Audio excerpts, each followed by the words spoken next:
duteranye gutya tugandagaje mu nzu yawe mana yanjye tuzamwishimwe mana tuzamwishimwe ushyirwe hejuru nyir'ingabo ukuri umukozi w'umuhanga uri imana yacu mwami w'abantu warinze abagabo ndetse ababyeyi n'urubyiruko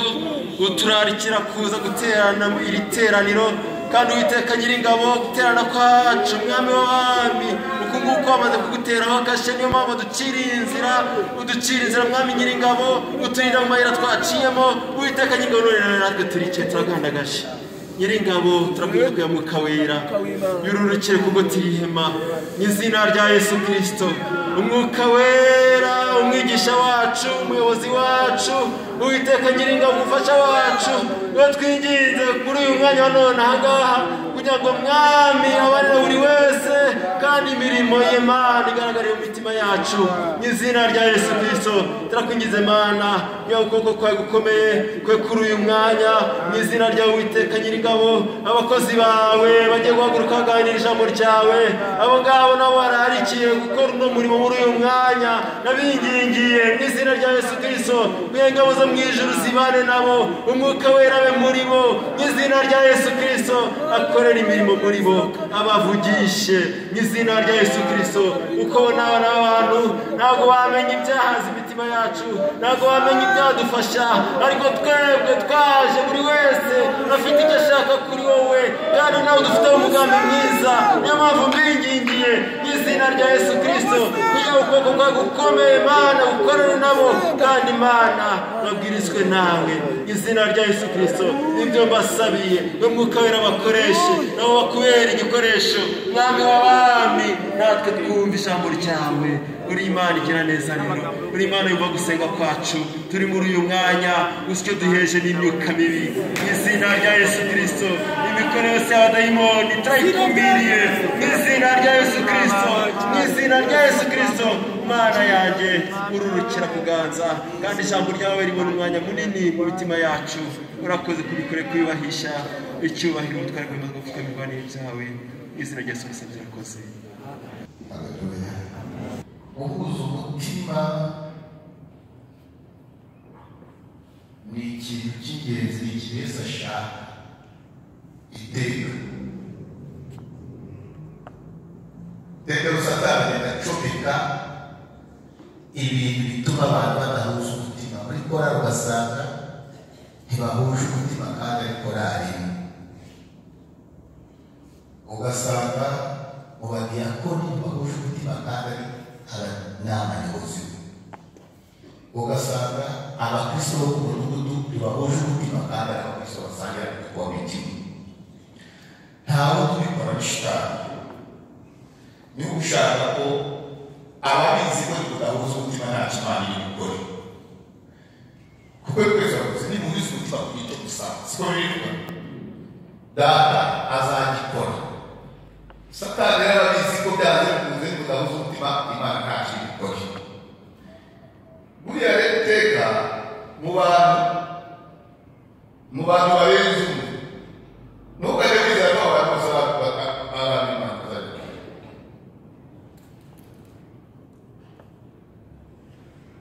kuko buriya mu bihe zose Satani afitemo abantu uwo muntu yarabizi yakanabizi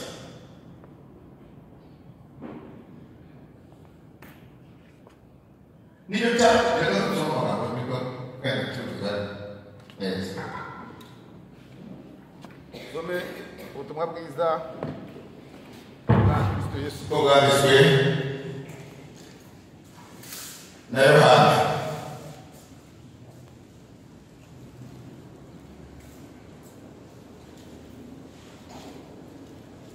turasoma ibice byaho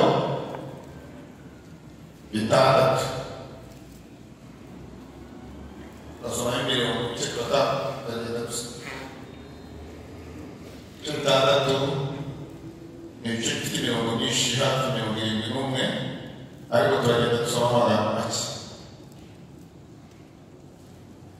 dusome ibice bitandatu kurongo guhera ku murongo wa 32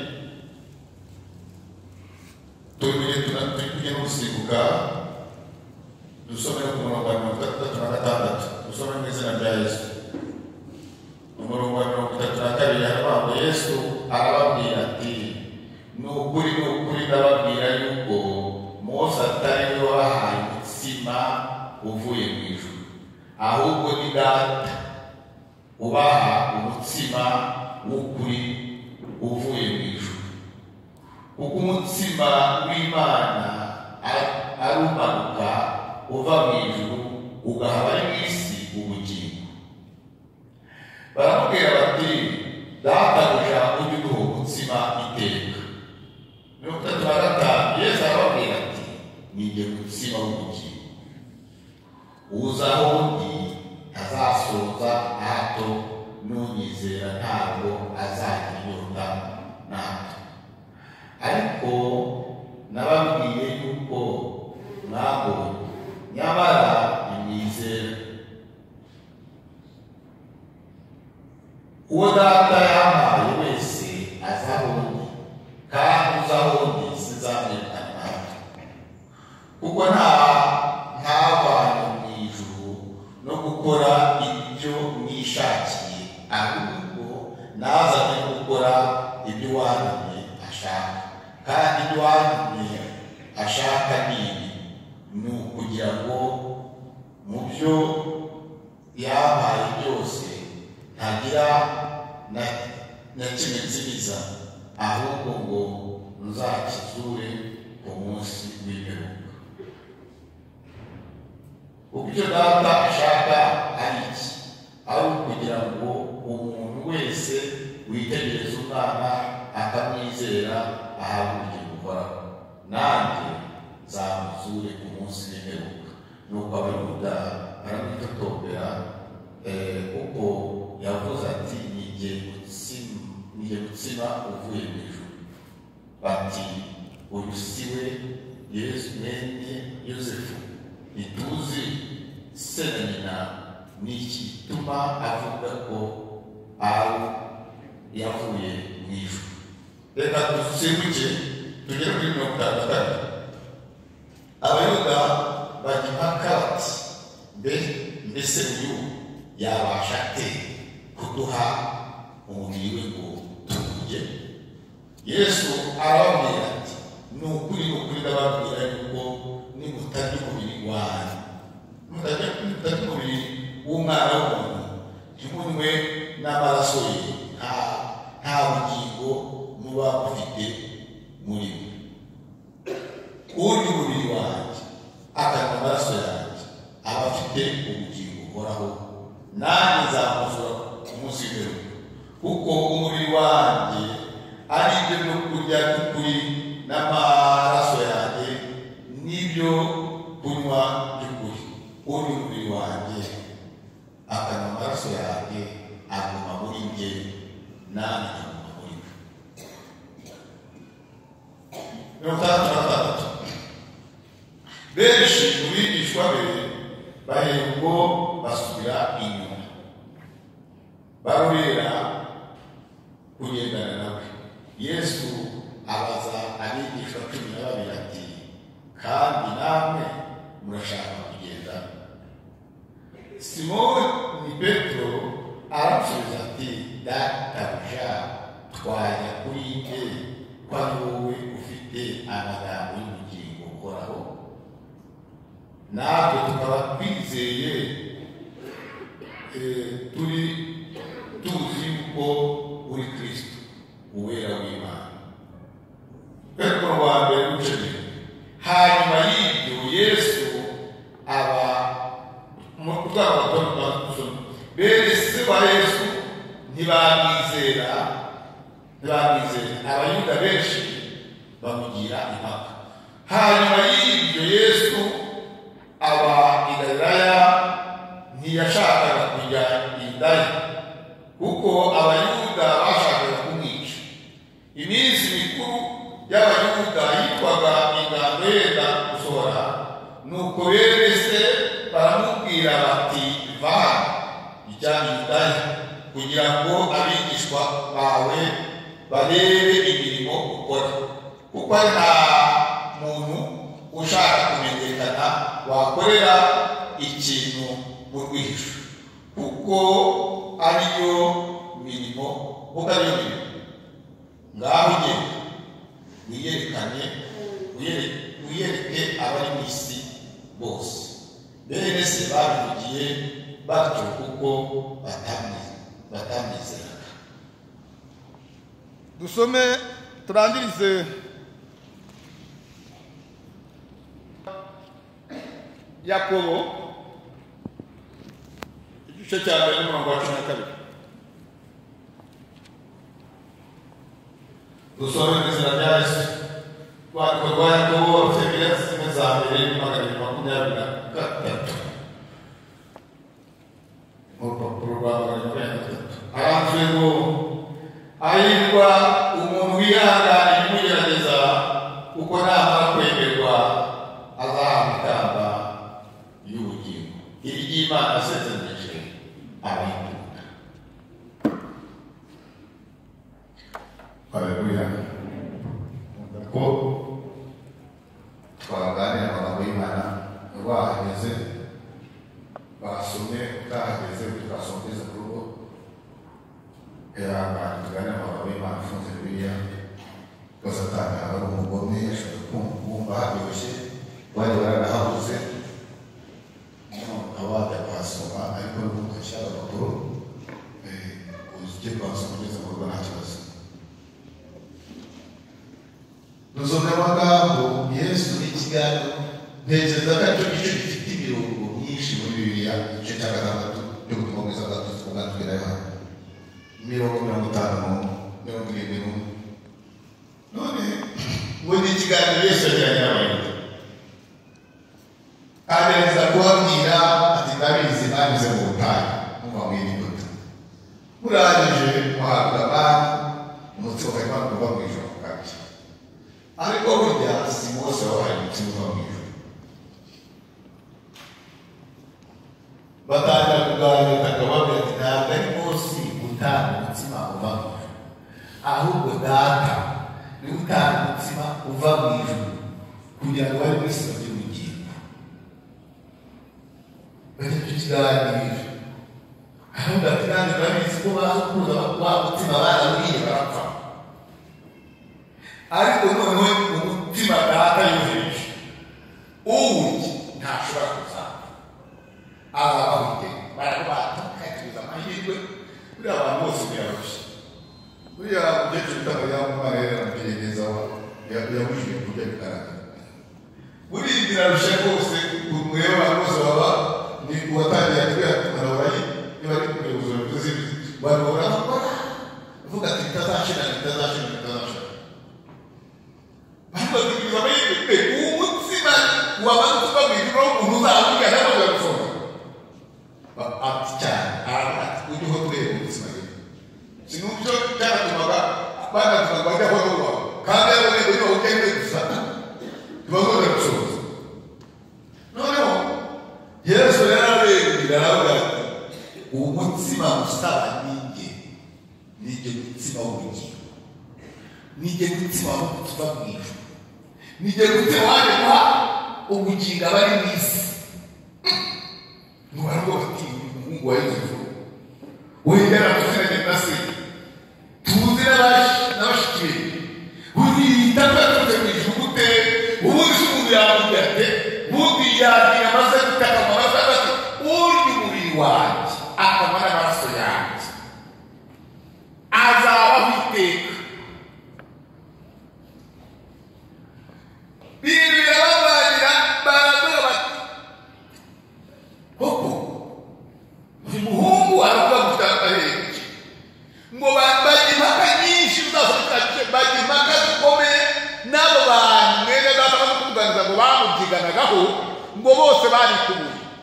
barigegera bati nta n'uwashobora kwihangana n'aya magambo ngo bari kubura burengera buriya Yesu ntabwo yagiraga na babiri ziraza hari inyuma yagiraga n'abandi bigishwa benshi ntimuzi utagize gutuma abantu 70 se bakaza kwikana abadayimoni abo 70 nabo barikubuye baragenda hasigara 12 bonyine babure basigara. Ibi bintu rero utekereza. Haleluya. 70 baragiye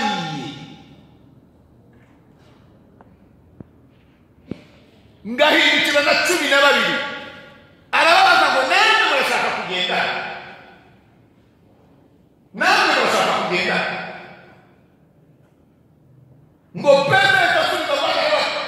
ura twajya kuri ese none se twajya kuri none twajya hari abantu bose aho bajya hari abandi n'abazi ko batamba kuri Yesu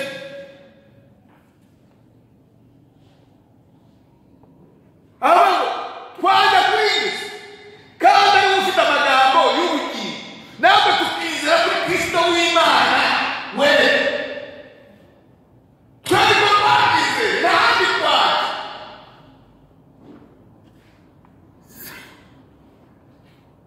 abajije hepfo haragiye kuri minsi mikuru i Yerusalemu y'Abayuda ngo Yesu yashaka kugenda bashakaga kumwica ngo noneho aho bavukana Bibiliya yise ngo ni bene se umwanditsi niko yabyise kuko bari batekerezaga yuko hari ariko muri uyu buhanuzi buratangaje cyane haleluya ubuhanuzi buratangaje murabona kuvuga ibintu wabyumvira no kubiri ugashaka kumva ikintu ushaka kuvuga ukumva bishobora kuba binavangiye bavuga ati ibintu bimeze bite kuri ibintu bihura bite uzareba abantu bafite Imana ni umwuka haleluya n'abayisirayeli bakwiye kwisengera mu mwuka no mu kuri bene abo nabo bashaka ko bamusenga nuko bimeze ntacyo wahinduraho iyo utangiye kuzana ibintu byo mu mubiri ntabwo nawe ushaka umusenga ndagiye ko tuva iyo twasengeraga twari dupfuye yuko bavamo abantu bazanywesha agakombe barwaye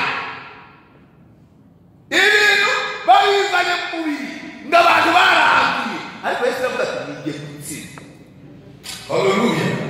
ariko reba urakomeza gukura aramutse umuntu ni inyama umuntu utasi inyama yavuze urya umubiri wawe aravuga ni uko gukora akamara amasaje ariko ningiye gutsima abantu bazandura bazagira ibintu byo mu mubiri bazandura ariko Yesu yavuze umuntu ni inyama haleluya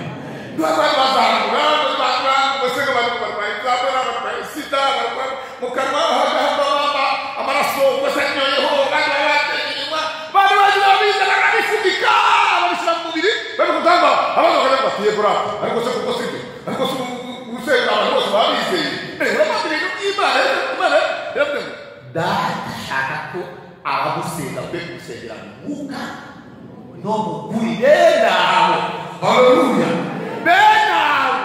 niba data ashaka ko bamusenga ibindi abantu babasenga bajyana muri ibyo data bivuze nk'umukata bene aho Yesu aravuga ati ngiye gutsima iby'umubiri rero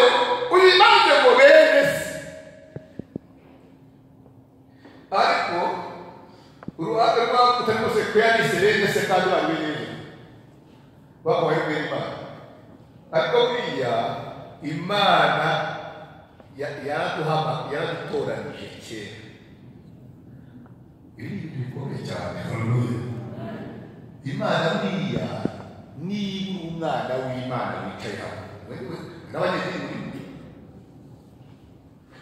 niba umwana w'Imana waravutse ubwa kane wanditse mu gitabo cy'ubugingo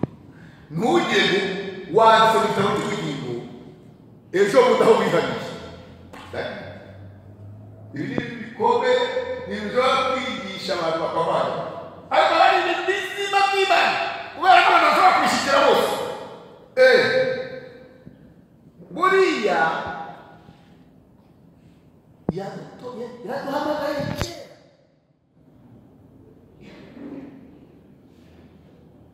kera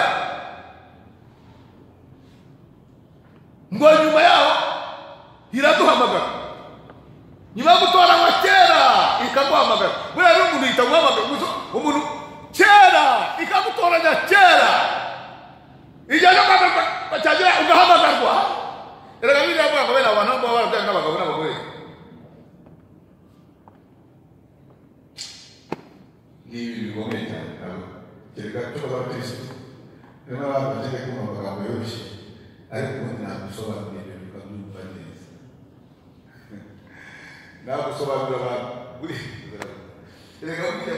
buriya umuntu wavuze ubwa kabiri ntabwo ari umuntu usanzwe, ni umuntu ushobora gusanga ukajyana ku isoko mukajya no kusangira akanarwara akanakenera hanyuma yawe yewe akanarya akaba yanasaba. Ariko uwo muntu Yohana wabibwiye ngo ntabwo bene abo baba barabyawe n'ubushake bw'umugabo cyangwa ubushake bw'umugore, baba barabyawe n'Imana ubwayo. Noneho dusubira inyuma twahita twereka abantu babyawe n'Imana ubwayo.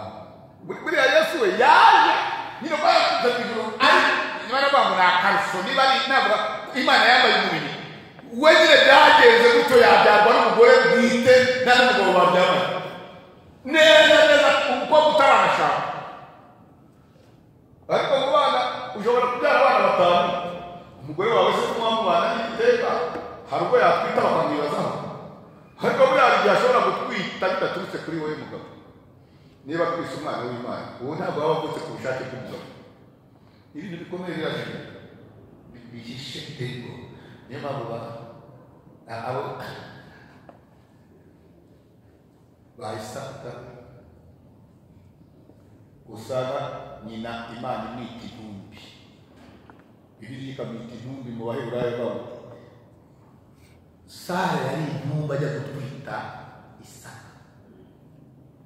Icyo ni ibintu utavuga ngo byakozwe n'uko abantu bavuka Imana. Ariko twigaruye ku magambo ibi rero ivuga ngo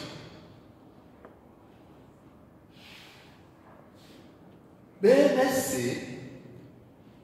abo bise muri leta bene se cyo gihe bari bene nyina, ariko buriya kera uko bahaga ko bavuga ko bazaba bene se cyangwa bari na bene se bitarashika kumugaragara. Bashobora kuba ari bene se ariko bitarashika kumugaragara. Biriya yavuze ngo nuko bene se ku gice cya karindwi araje kubabwira kugira ngo umutima w'ubugingo burya abantu basubiye inyuma, abantu babuvuyeho, abantu 70 bagiye kwirukana abadayimoni n'abagiye hasigaye 12 n'abatiko namwe muragiye. Petero ahita yihuta aramubwira ati twabya Yesu, hari undi muntu twabona umeze nkawe wakijije umudamu akoze ku ncunda nk'uko wenda atatubwiye. Hari undi muntu se twabona ko twizeye kuri Kristo w'Imana, kuko twabyizeye wewe w'Imana. Ariko ageze kuri babana abo bose ngo habaye umunsi mukuru i Yerusalemu, ngo baramwegera baravuga batari ko tujya tubona bibonekeza, baratushaka kukurura abantu bose bamenye kugitangaza. Ngaho se kushobora ugiye Yerusalemu ugiye gukora imirimo yawe kugira ngo abantu bakwemere. Ese abantu ntashaka kumenyekana, abo ni ba Yuda, abo ni ba Yose, abo ni ba Yakobo bavukana abantu babiri twagize bigavuga ngo babivugiye ko batamwizeraga. Niba musoma yako mwera wagiye ngo nimwembe nimugende igihe cyanyu gihoraho ngewe sinjyayo. Ngo ageze aho agenda ngo mu buryo bwa rwihishwa agerayo. Agezeyo ahagarara hagati y'iterero ry'abantu benshi baturutse igihugu cyose, arababwira ati umuntu wese ufite inyota azahorana. Ngo bagira n'urusaku ibibazo, ariko nashaka kuvuga uburyo batamwizeye, uburyo byari neza koko. Rero ati mwebwe nimugende shahi igihe cyanyu gihoraho, igihe cy'abantu b'isi gihoraho. Ariko twebwe dukora ikintu mu gihe cyacu, abana b'Imana abanyetorero bene data batubwira bamwe bahuje umutima bakora ikintu mu gihe cyacu, ntabwo igihe cyabo gihoraho. Mu gihe cyacu igihe gikwiriye iyo gisohoye umurimo w'Imana urakoreka. Igihe cy'Imana iyo gisohoye umuhanuzi arahanura. Igihe cy'Imana iyo gisohoye Imana itanga amasezerano kandi ikazaza igihe cyasohoye ikayasohoza. Ntabwo Imana ubwira ngo vuga umuntu baraho yarango hari kimana kuvuzeho ngo Imana ngi ugasanga ni Imana yo mwijuru yajyaga hamagara Mose waturanaga mu rugo rwayo rwose abantu batwaye ku muhanda cyane ivuga iki na ninyuka barungi Imana kariya cyubahiro kudagira ngo vuga giteye ubwoba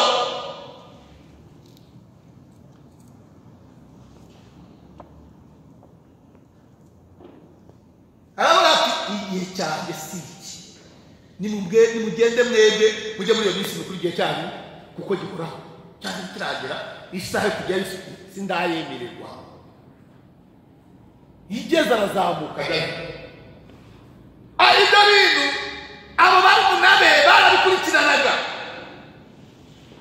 igihe cyo kumufata baramufashe komwe data yatubwiye bamujyana muri za nyungu zose mwe data yatubwiye igihe cyo kumwica kiragera baramuhamba bigishwa baravuga ati turabigenza dute yavuga ati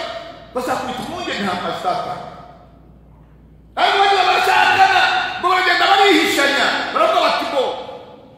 ibi ni ibintu bari bazi na Gamariyeli yarabivuze umunyarukiko yaravuga ati twishe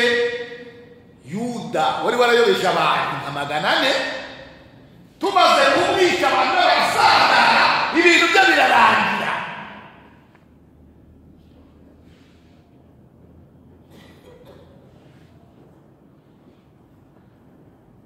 avuga abantu bishe bari hamanye bari barayobeje abantu none uyu kari uwa gatatu twishe ibintu bye bigana kuzima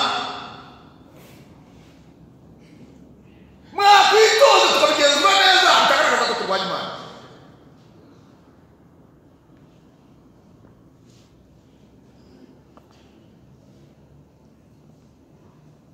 rero Yesu baramwica abigisha bari babizi bati aba bapfuye n'abantu babo barabazimya none databuja Yesu abaye wa gatatu bishe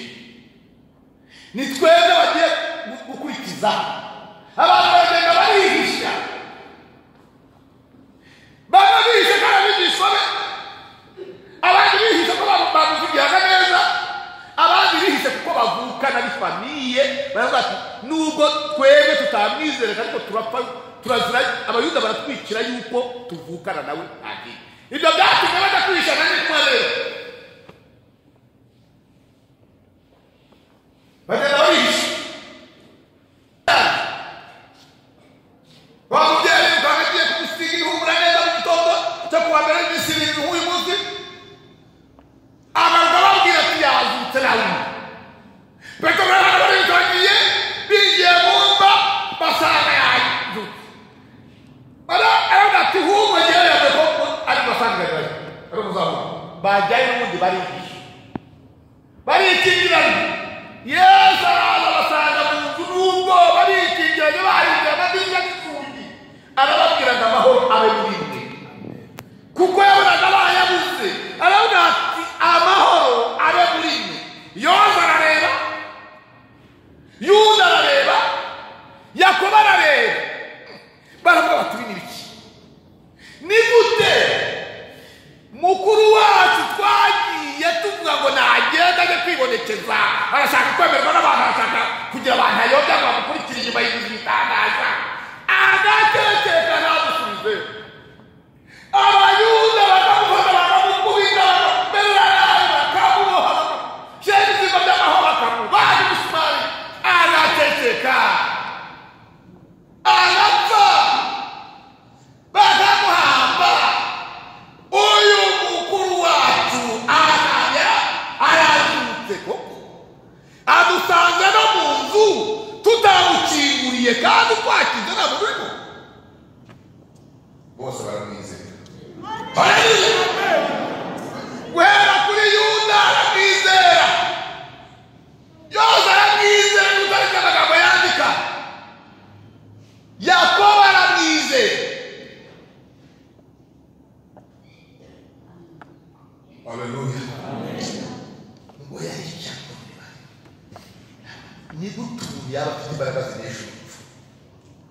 ni gute umuntu aba afite imbaraga zinjira mu nzu batamukinguriye akemera agaparura agaceceka akiyumanganya akiminyaminya. Haleluya. Ntimubizi se waje kumufata beragira ngo babaye igiterane bazakibaza ngo murashaka nde ngazaje ngo rutware no gusanga bose bitura hasi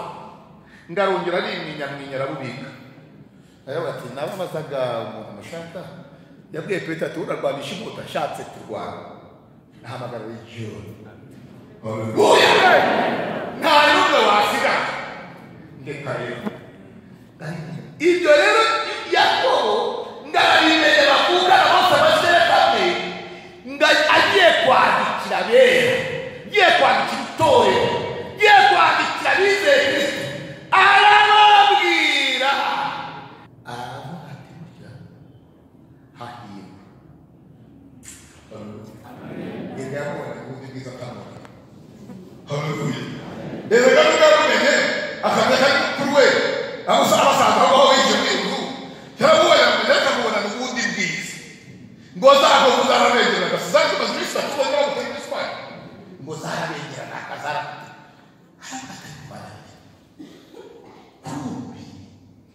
kandi yaje ababwira ihe jambo yaraje arababwira ngo amahoro ari aje bagati muhumure uyu munsi muzikira papa yagororese. Haleluya. Vueba kukuzi bagenda bayabatikwa amushefu rwose wa mbere umurinzi ubiza agashaka kandi hano bwiyuko hamwe kuwabariye ukabeho washyira umwana wanjye n'akurayo umugabo w'inama batatu tukore kurese urukundo bigeze ko hari kanya bakurize kumva bavuga ngo iburye imbaraga urukundo rw'imbaraga urukundo rw'imbaraga zikome bavuze ko damu mwari gutera ijeke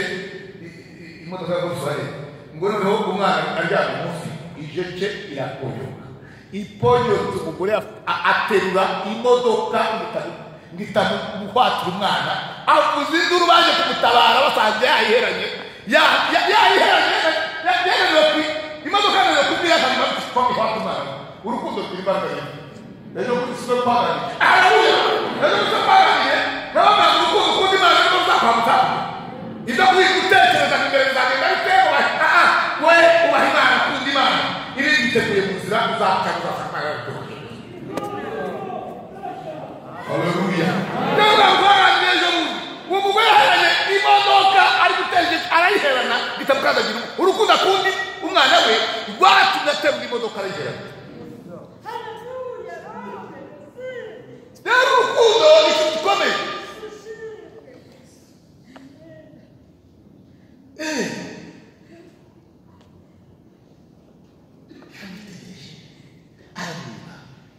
Aravuga tumuga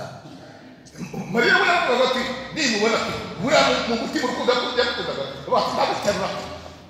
ndamuterura ndamutwara ba Petero arahana baramenye namugeje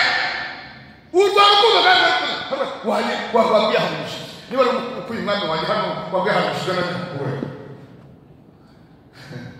ngaruka ku Mariya wewe Mariya Mariya yumva ijwi rya Kristo ku mutima we kahagiye guhora n'umurego ngo yizuka zidakaka ko Rwanda ndashaka kwa gutanga ko Rwanda yendo bwire ngo bene data ko mabati zirere tuzakubwira ngo bazabone aho yaba bahuye rero ngo Yesu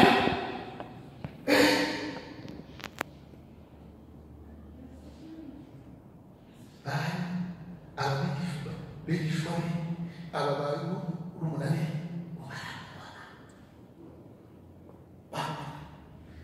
kumbi yarafite imbaraga zo kunesha urupfu zo kuzuka mu bapfuye zo gusa utya ngo yarababwira ati imuzikira papa angororeye se amahoro aramurime mugire amahoro nimugire amahoro rero nibwo yabwiye rero yarababwiye ngo mwise mugire amahoro Haleluya. Buriya abakristo batandukanye n'abandi bantu ushobora kubona inyuma afite amakuba ariko imbere indirimbo zijojoka. Haleluya. Baburamu inyuka wananya kwigendera no kubabarirwa yewe ariko imbere mu mutima hari kujoja indirimbo. Nuko abakristo bateye abwira ati nahawe ubutware bwose, nahawe ubutware. Umuntu mwanambaye ukumva ngo yafashe ibyo ari ibyo wisora agafata yagutereka ku ntebe ugahita imodoka ikwiye. Nahawe ubutware bwose, nahawe ubutware bwose mwisi gusa yahawe ubutware bwose mwizu, ubutware bwo mwizu bwose n'ubutware bwo mwiza nahawe ubutware bwose mwizu no mwisi. Barabatanira uvuye kwa papa uvuye ku Mana bari bayiziga. Mose yari yabwiye bajyaga bari bazi ibihano byayo by'uko basekuruza bamutiye ahubutse yabihuza amazi hano na hano. Barabizi ko mwagifite ibyago bindi icumi by'abamazi abana b'Isirayeli bagashora bari bayifite igihamya. Uvuye kubona n'abana yacu ati mvuyeyo ndewe n'umuhungu wanjye. Haravuga ati ntayo ubutwara bwose iyi misiyo bose Yakobo yavuga ati nzabyandikira rero k'iyo umuntu yihanganye ibimugerageza shahabwa ikamba. Haleluya. Ahabwa ikamba aravuga ati muva mukuru wacu wajyanye bahoraga bavuga bati igisoro cy'ikirungo cy'ijyango cyo kwa Mariya, abo bangana barashatse, abo bangana barabyaye, abo bangana bafite imizabibu, imirima y'imizabibu n'ibitini, borenza kudogobe n'ingamiya, iyi boro y'amafarashi, naho warirwa agenda mu ikanzu y'irwariro. Yakobo arabitekereza uko abaturanyi bamufataga, uko nabo bamufataga. Abatugera burya hari yafite bana nzabyandikira rero. Hahirwa umuntu wihanganira ibimugerageza iyo amaze gukwirwa ahabwa ikamba. Iryo Imana yasezeranije arayikunda. Haleluya. Ariko dufite ibintu bikomeye uyu munsi. Itorero rya Kristo rimwe yavuze ngo n'amarembo y'ikuzimu. Iriya mvuga ikunda amarembo y'ikuzimu. Ubundi turushwa n'ubusa. Ubundi hari ibintu ubutabera ngo abantu b'Imana bakora ibyaha bingana. Abantu b'Imana bakora icyaha kimwe cyonyine. Abantu b'Imana, abana b'Imana, itorero ry'Imana rikora icyaha kimwe cyonyine. Ndashaka kuvuga umunyetorero wananiwe akora icyaha kimwe cyonyine. Umukristo ujya mu ijuru ni icyaha kimwe cyonyine akora. Hari icyaha akora ntibabwire icyo ari cyo se ni ukunanirwa kwihangana.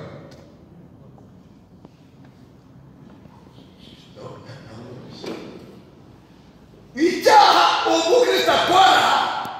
ni kimwe gusa, ni ukunanirwa kwihangana noneho ngahabwe byasezeranye. Ni ukunanirwa kwihangana konyine. Ubundi ikintu cyatangiye kiranarangira. Rero iyo wihanganye cyane kirangira mu maso yawe. Iyo wihanganye kirangira mu maso yawe kikarangira ukagikivuga nk'amateka. Sha umutari kuvuga nk'amateka. Umutayu ntabwo tuvuga nk'amateka. Niyo tubwira abantu ejo bundi twari turi kumwe n'abakozi b'Imana turi gusenga Imana. Umwe rero ahaguruka kutuganiriza akutwigisha. Aratwigisha agutangirira amateka y'itorero. Ndafashwa ndabona ariko ko tujya tugira ubunebwe bwo kubivuga ubu tugira icyo ubunebwe bwo kuvuga ibintu shasha urabivuga arabitukumbura arabizamura ndafashwa cyane turi kubivuga nk'amateka si mwebwe mufite indirimbo ivuga ngo banyamujya none ngo baricakira bagenda muza barabanyura uziko dusaba pastor n'abandikwa abapastor 11 tugasera turi babiri na buri kumwe so pastor dufite mwebwe tusaba ko murabaza ibyo ruwe bavuga ngenda ari nyoba yabavuga ubutumwa bicaraga mu rusengero rwa Kamuhoza bakunda gukora inama bakuza neza bakuza koroneli rero byakunda kubakuza kudufasha bakuza neza bakitsindagira ariko uko nafungurwaga naza bati kabaganiza basanga barabitandukira babo kabaganiza bati pastor ati none koko umurongo turawumvise kagira ngo rumvise ko tunarebe ngo bawumvise rero muri yakwije aragurisha ukabona kwiyenda nakongera arasura muri gihe nagaruka nasanga no barabitanditse bashatse ibisitatu bipfuye umuntu ibintu ubu mwagiye ku bantu bafite amabanda abamenshi n'abapatro ngo n'abapatro muzanye ibintu byabo mugiye kubikoraho none akabaganiriza bati yewe we bati tubaba rero nk'umurongo turawumvise byahoraga gutyo kugeza umunsi Imana ibirukaniye bose ibakubita inkungu y'urumvaga bugeze na mirongo irindwi baragiye habagira abigisha umunani barashaka bugeze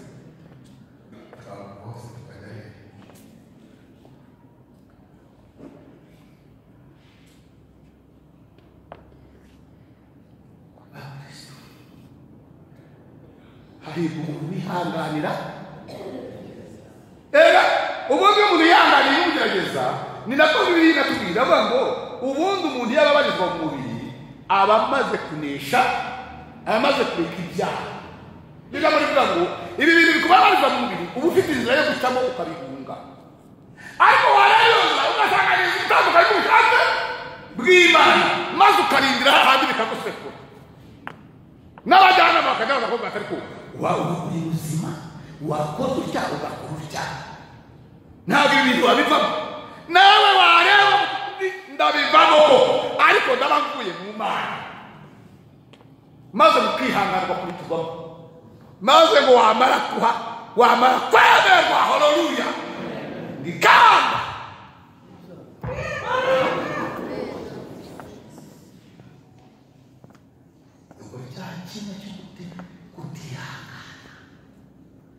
hego umuntu wihanganira umugerageza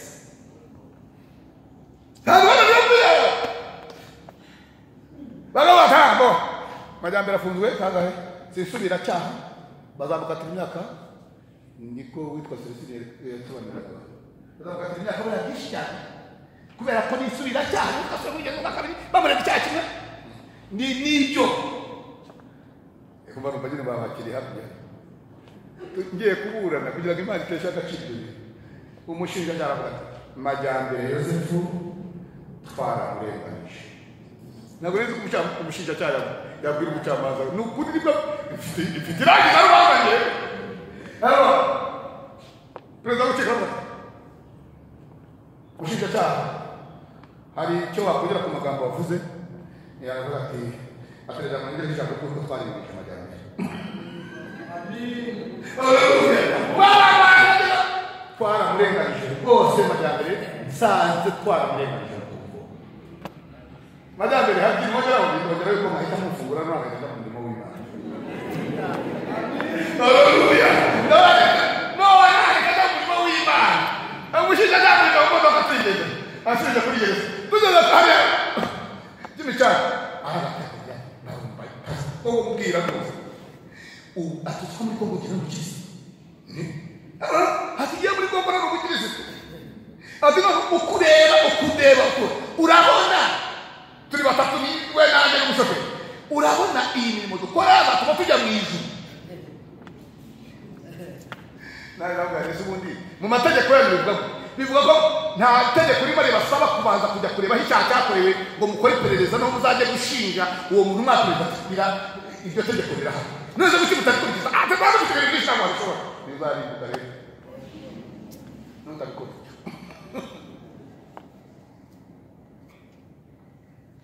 hanyuma umuntu wihanganira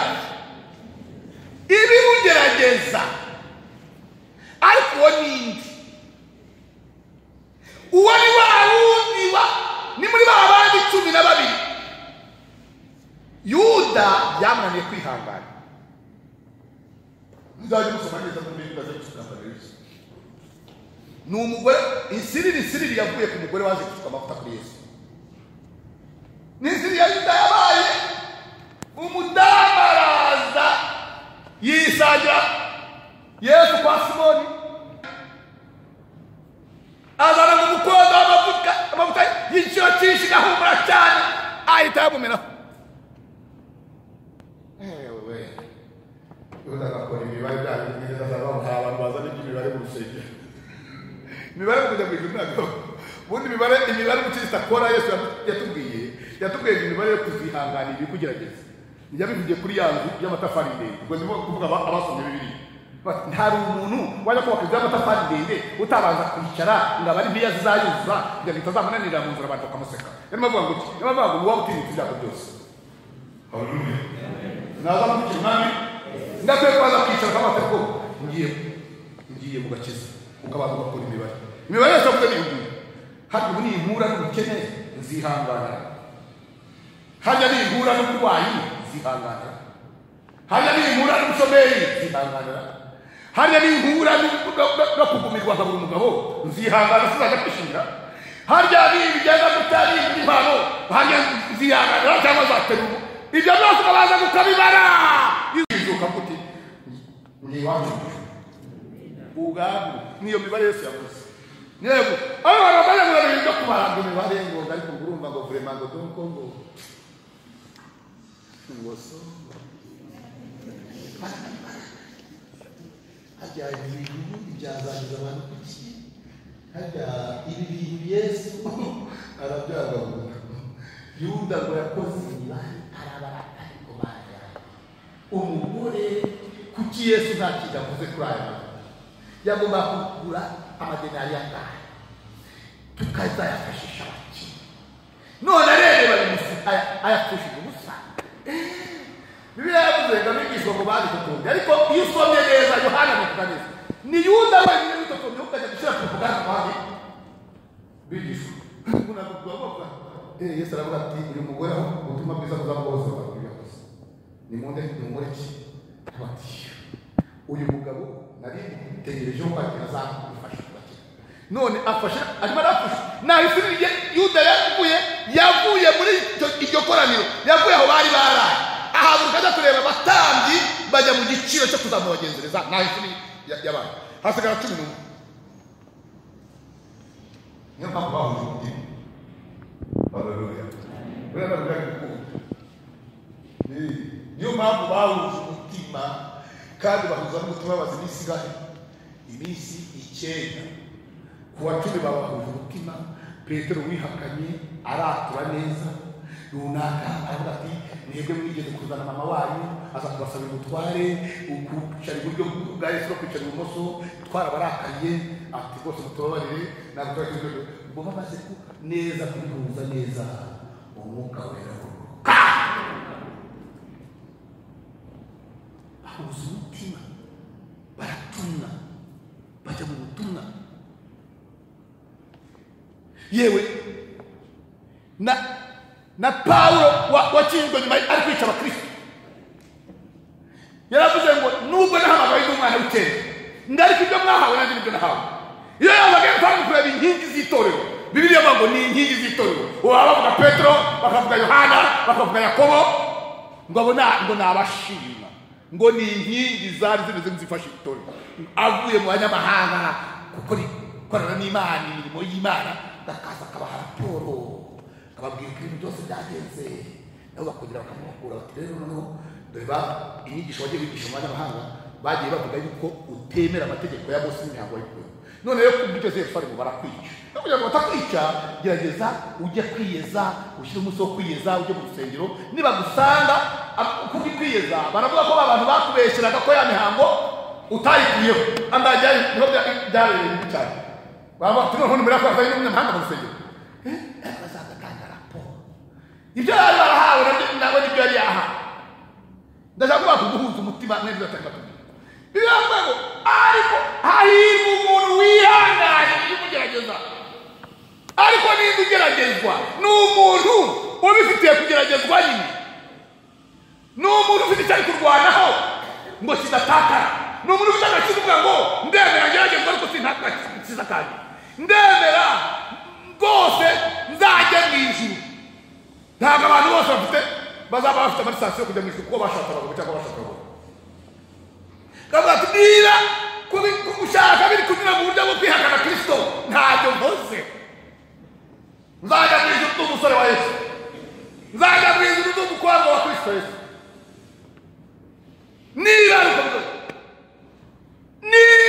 ubona akazi ari uko ugomba kubanza kwihakana Kristo nzaba umushumeri inkweto ihengame nisige voka ariko sinzakora ikosa ryo kuva muri ibi bigerageza ngo nihakane Kristo kugira ngo uzambare ikamba. Haleluya. Umuntu wihanganye n'ibigerageza yamaze kwemerwa ahabwa ikamba. Hari ikamba abantu babaje muri kandi bagabo n'abagendera avuga ngo yagiye mu ijuru ngabona ikamba baramubaza batese iyo ugezeyo ikamba ryawe turadiye ngo turi ibintu kamenya ryawe. Haleluya. Mukwiye kwihangana. Haleluya. Mukwiye kwihangana ntimugende uko abantu baragenda. Urumva igihe cyo kujya guhuza umutima hazaba hagiye benshi, hazaba hagiye n'abandi bamubyigana, hazaba hagiye n'abandi 70, hazasigara 12 n'abakuzahuza umutima uwarabagamo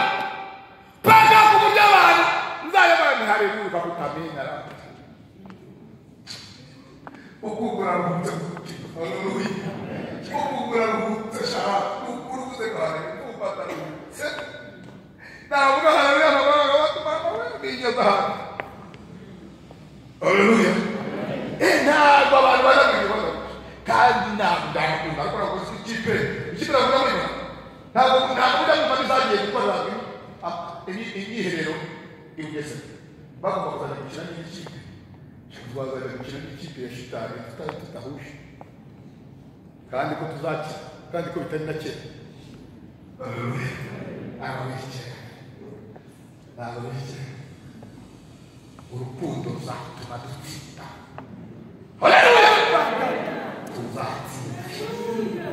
Tuzatsinda y'Imana yabigenze.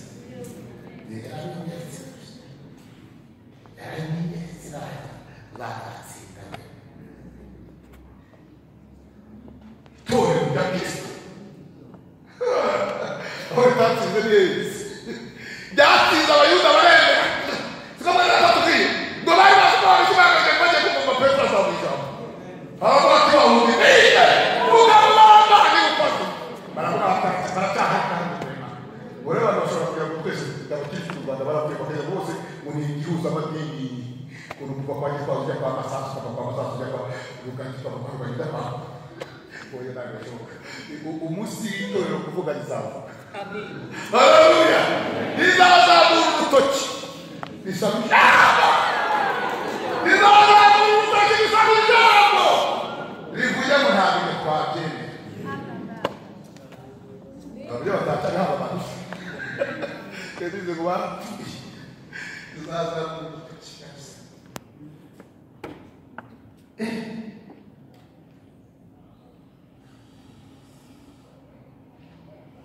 Ko kwihangana byakoranye kandi tukukira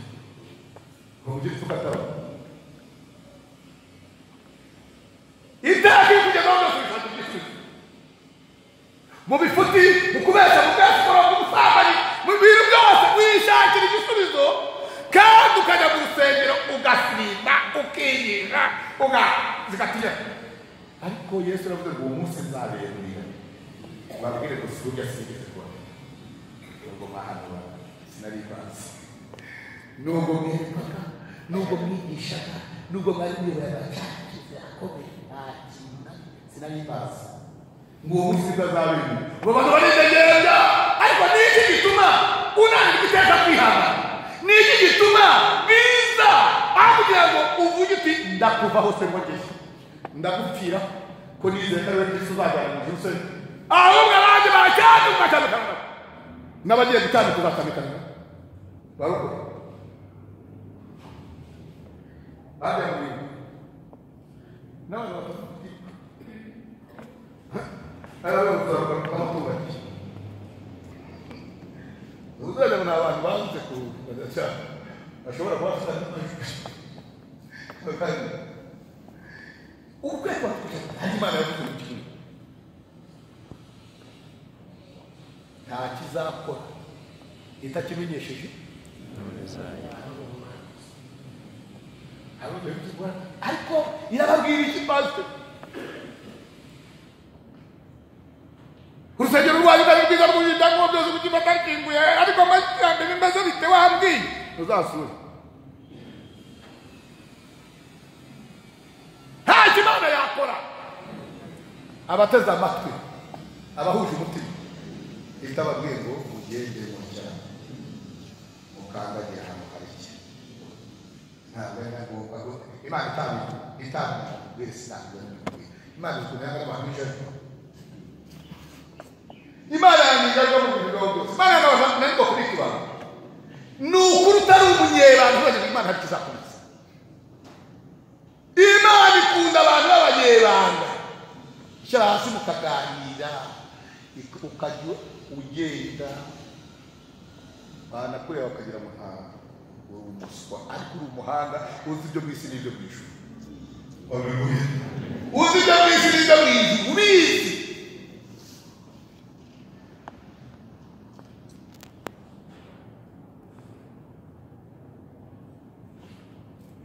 ubu nta bintu byadukuye kuri Yesu yarababwira ati nige mutima w'ubugingo umuntu wese urya akanywa n'amaraso yanjye ibintu babishyize ku murongo amaraso bagashaka ibyo bakajya fanda bati icyangombwa ni kiri biri no mu ruho nanywa wanywa mu ruho Yesu yigeze amashuri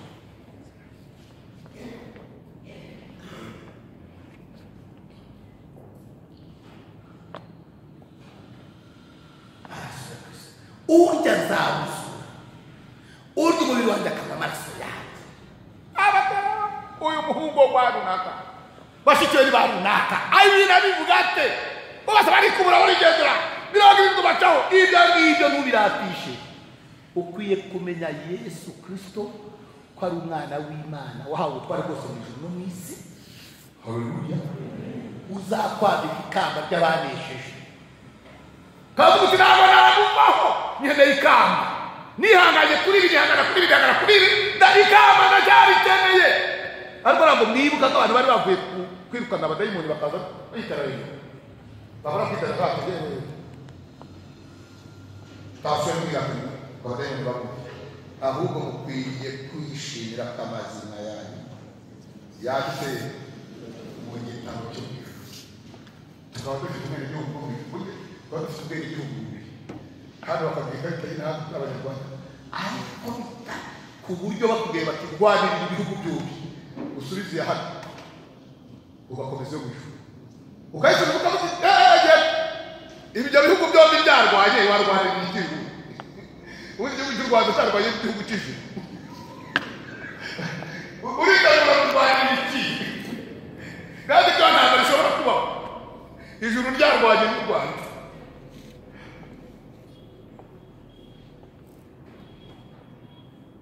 uzahita ubona abarokore uzahita ubona abana b'Imana banditswe mu gitabo cyo mu ijuru cyitwa igitabo cy'ubugingo kikaba ari irangamana yanditswemo abantu bane haleluya bizisobanura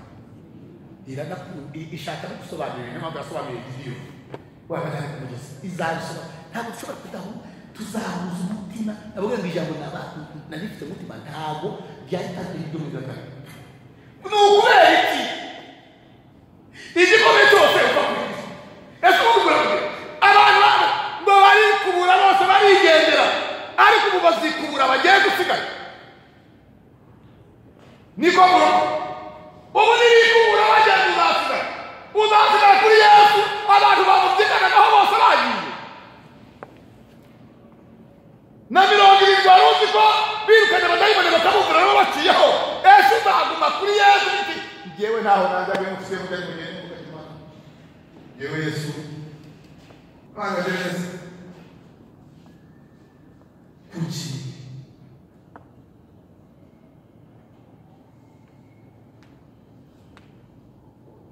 wakubera iki kajya wihangane kugeza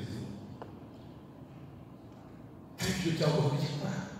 ariko kwihangane kugeza wakora icyaha cyo kwikura muri kugerageza wakora icyaha Imana yaduhaye umwana wayo ngo ni umutambyi mukuru uyoboye urugo rw'Imana mu ijuru ngo niyo mpamvu iteka ahora dusara kuko aradusiza hasi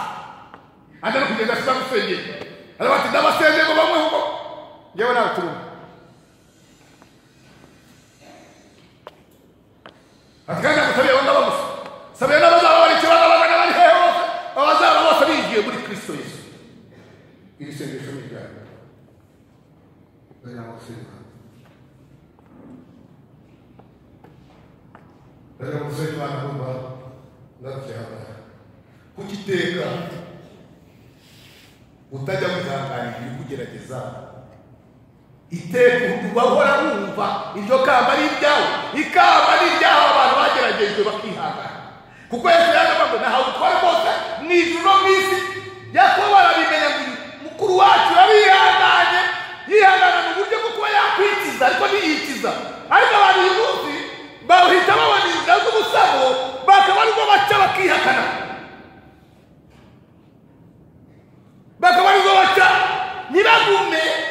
ngo bategereze bihangane nibemerwa bahabwa abamwigiye ahubwo ni iki gituma wagereka kwibeshya ko umukirisitu akwiye guhaguruka ariko ushobora kuraswa uri nawe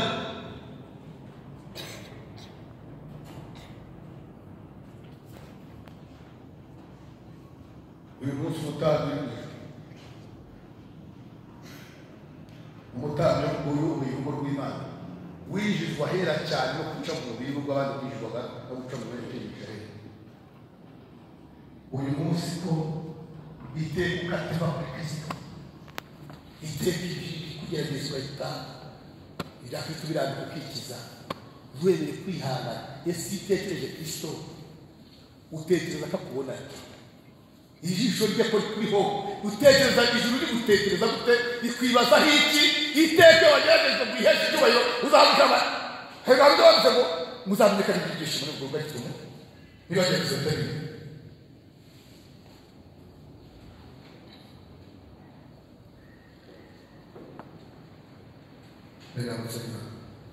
Imana izaturana n'abejejwe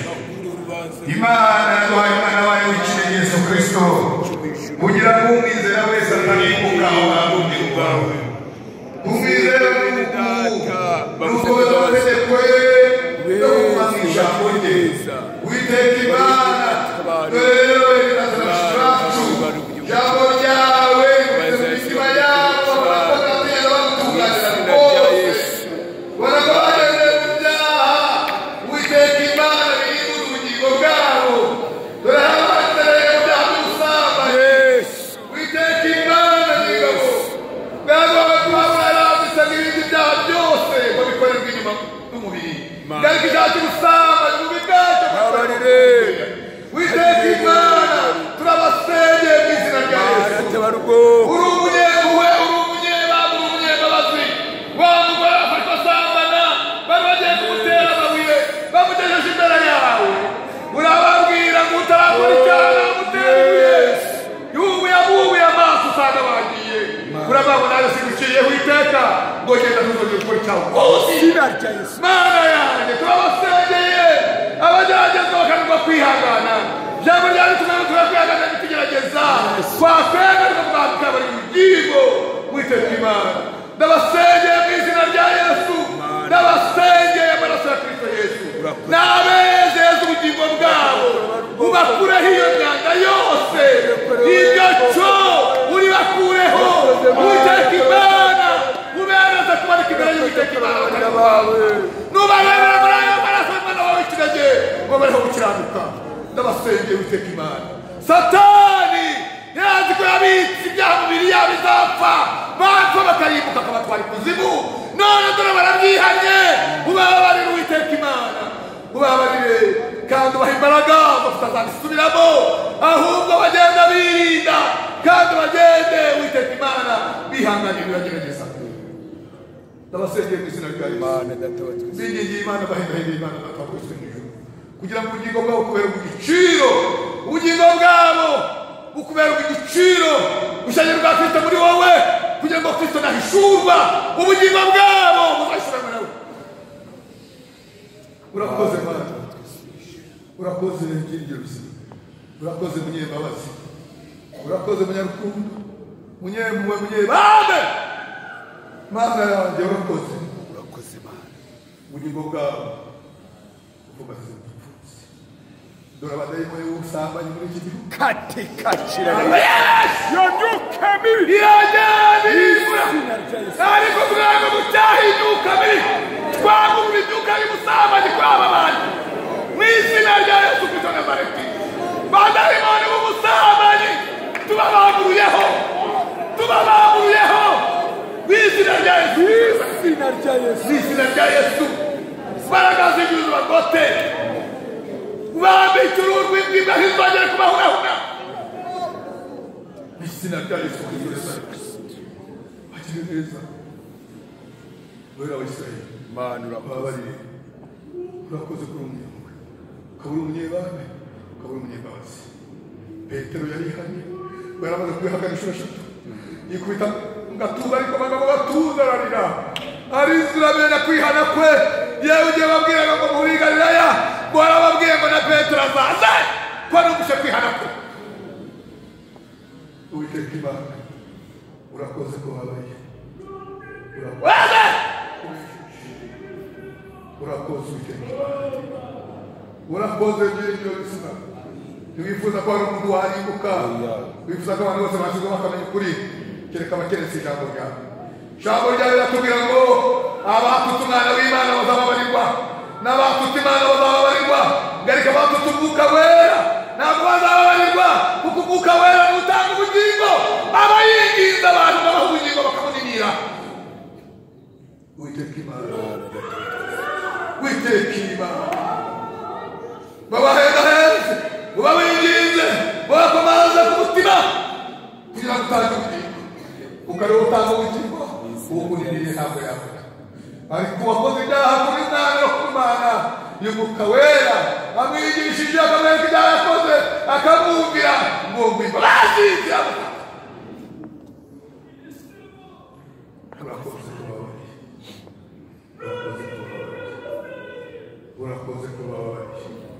urakoze kubabarisha urakoze witeka imana kubambika imbaraga zo kunesha ibyabarisha abasambanaga bagahakanira aho basambana bakababwira ko bakirwa bayabahanye imana batazongera gukora ibyo byaha mana yanjye bisigaye no guhamya urakoze amen